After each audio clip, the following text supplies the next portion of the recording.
नमस्कार दोस्तों, मेरे चैनल ऐसी स्मार्ट एजुकेशन ऐप पर आपका स्वागत है। आइए आज अपन देखेंगे दैनिक पाठ योजना पुस्तिका के अंतर्गत कक्षा 8 का टॉपिक मानव रोग, विषय विज्ञान और विद्यालय लिखना है, कालांश, समय इतने से इतने बजे तक और मिनट लिखने हैं, दिनांक भी लिखना है।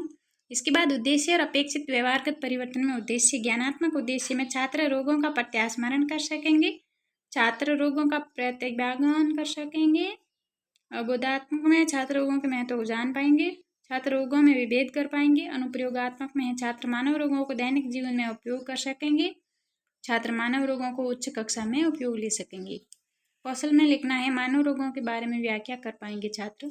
इसके बाद सहायक सामग्री के अंतर्गत लिखना है रंगीन चौक, डस्टर, लपेट फलक, संकेतक, चार्ट आदि। पूर्व ज्ञान में लिखना है छात्र रोगों के बारे में सामान्य जानकारी रखते हैं। प्रस्तावना के अंतर्गत लिखना है छात्राध्यापक या छात्राध्यापिका क्रिया में फर्स्ट क्वेश्चन है शरीर में कौन कौन सी क्रियाएं होती है, तो श्वसन क्रिया, उत्सर्जन क्रिया, पाचन क्रिया आदि। इसके बाद सेकंड क्वेश्चन है पाचन, श्वसन इत्यादि किस प्रकार की क्रियाएं हैं, तो ये उपापचयी क्रियाएं हैं। थर्ड क्वेश्चन है उपापचयी क्रियाओं में अनिश्चितता को क्या कहते हैं, तो रोग कहते हैं। रोग किसे कहते हैं, ये समस्यात्मक क्वेश्चन हो गया। उद्देश्य कथन के अंतर्गत लिखना है चलो बच्चों आज हम मानव रोगों के बारे में विस्तार से अध्ययन करेंगे।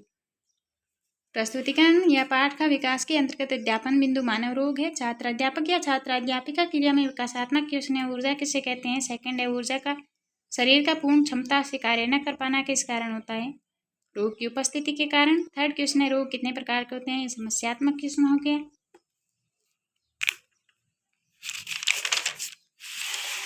इसके बाद छात्राध्यापिका कथन में लिखना है मानव शरीर का निर्माण अंग व तंत्रों से मिलकर बना है, इसकी क्रियाविधि में व्यवधान होने को ही रोग अवस्था कहा जाता है। रोग दो प्रकार के होते हैं, संक्रामक रोग और असंक्रामक रोग। संक्रामक वे रोग जो एक दूसरे के संपर्क में आने से फैलते हैं, जैसे हैजा, टाइफाइड, क्षय रोग आदि। असंक्रामक रोग में वे रोग जो एक व्यक्ति से दूसरे व्यक्ति में नहीं फैलते हैं, असंक्रामक कहलाते हैं, जैसे कैंसर, जोड़ों का दर्द आदि। इसके बाद बोध प्रश्न लिखना है असंक्रामक रोग किसे कहते हैं, तो छात्रों का जवाब है वे रोग जो एक व्यक्ति से दूसरे व्यक्ति में नहीं फैलते हैं, असंक्रामक रोग कहलाते हैं। और ऊपर छात्र छात्रा क्रिया में लिखना है छात्र ध्यानपूर्वक सुनेंगे श्यामपट सारांश में रोग, संक्रामक रोग एवं असंक्रामक रोग। इसके बाद पुनरावृत्ति एवं मूल्यांकन प्रश्न लिखना है। इसके अंतर्गत फर्स्ट क्वेश्चन है संक्रामक रोग किसे कहते हैं, सेकंड क्वेश्चन है संक्रामक रोगों के उदाहरण दीजिए, थर्ड क्वेश्चन है असंक्रामक रोगों के उदाहरण दीजिए, और गृह कार्य के रूप में क्वेश्चन है रोग किसे कहते हैं। इसके बाद पाठ्य प्रकरण संतुलित भोजन पर कक्षा 7 का विषय विज्ञान का टॉपिक है। इसके अंतर्गत उद्देश्य अपेक्षित व्यवहारगत परिवर्तन में लिखना है ज्ञानात्मक उद्देश्य में छात्र संतुलित भोजन के बारे में प्रत्याभिज्ञान कर सकेंगे, छात्र संतुलित भोजन का प्रत्यास्मरण कर सकेंगे। अवबोध के अंतर्गत लिखना है छात्र संतुलित भोजन के महत्व को समझ पाएंगे, छात्र संतुलित भोजन में विभेद कर पाएंगे।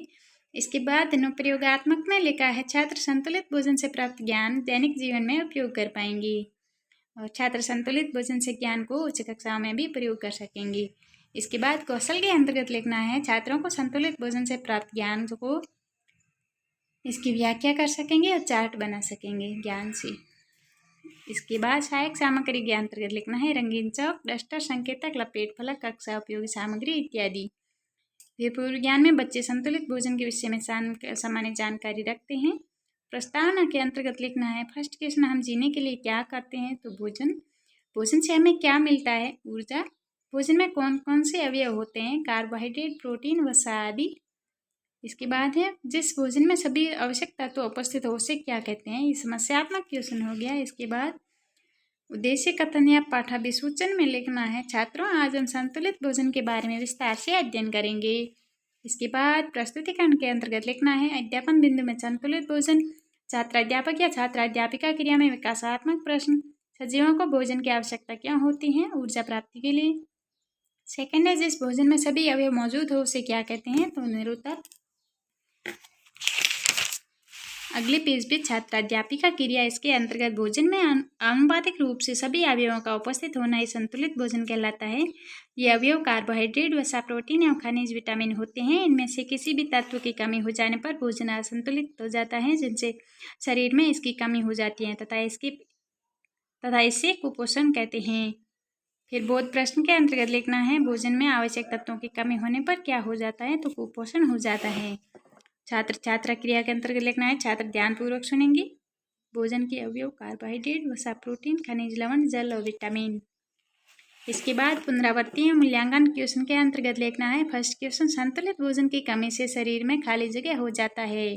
सेकंड क्वेश्चन है संतुलित भोजन के अवयव लिखिए। थर्ड क्वेश्चन है वसा के अधिक होने पर शरीर में क्या प्रभाव पड़ता है। इसके बाद होमवर्क के रूप में क्वेश्चन है संतुलित भोजन कैसे कहते हैं, उसके घटक लिखिए।